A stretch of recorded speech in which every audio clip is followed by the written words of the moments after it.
On donne le micro à Vincent Thomas Maher de l'École secondaire Monseigneur-Richard. Bonjour. Oh, oh, oh!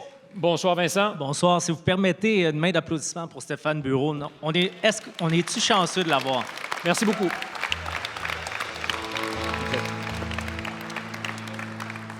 C'est gentil. Une aventure intéressante. Je lis vos vies avant de vous rencontrer. Dans ton cas, ce n'était pas particulièrement l'enseignement qui était ton objectif, parce que je pense que tu as étudié en communication.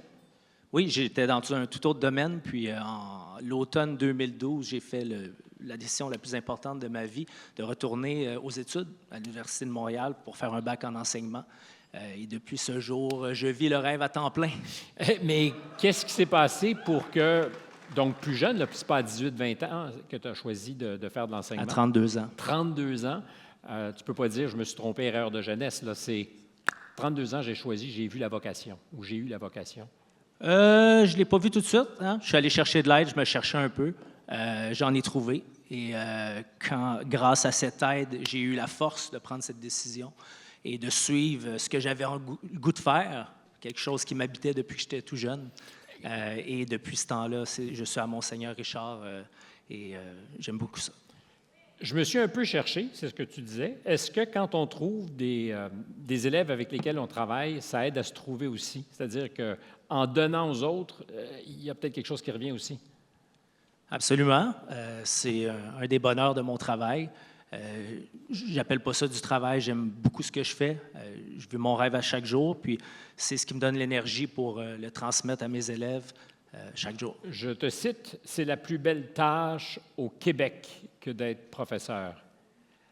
Oui, je m'occupe d'un profil qui s'appelle le profil plein air urbain. Donc, l'objectif de ce profil-là, c'est d'amener les élèves de la communauté verdunoise à découvrir des activités qu'ils peuvent faire gratuites ou à moindre coût dans leur milieu, donc plein air urbain, et ultimement, qu'ils accrochent pour une de celles-ci et qu'ils adoptent à long terme de saines habitudes de vie. Parce qu'on est dans une communauté contrastée, c'est-à-dire qu'il y a beaucoup d'argent et aussi des milieux très défavorisés à Verdun. J'imagine que c'est vrai à l'école où tu enseignes.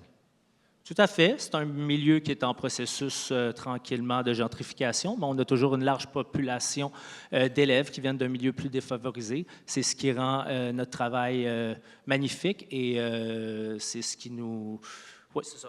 Mais ce que j'allais dire, c'est que tu travailles aussi avec l'environnement de ton école parce que vous avez toutes sortes de milieux que vous pouvez mettre à profit pour rendre ces activités plus tripantes, disons, des choses comme ça. Ben oui. Quand je suis arrivé là-bas il y a 9 ans, j'ai constaté les lieux, le fleuve, les terrains, un parc, une piste cyclable qui se rend jusqu'à Sainte-Anne-de-Bellevue d'un côté, jusqu'au centre-ville de Montréal de l'autre. Donc, je me suis dit, il faut faire quelque chose avec ça. Ça fait partie de l'environnement, ça fait partie de la communauté, donc il faut redonner ces milieux-là à nos jeunes et c'est ce qu'on fait. À la fin de la journée, quand ça s'est bien passé, d'avoir pu interagir avec les élèves, mais peut-être avoir le sentiment ponctuellement que tu as fait une petite différence, c'est gratifiant? C'est très gratifiant.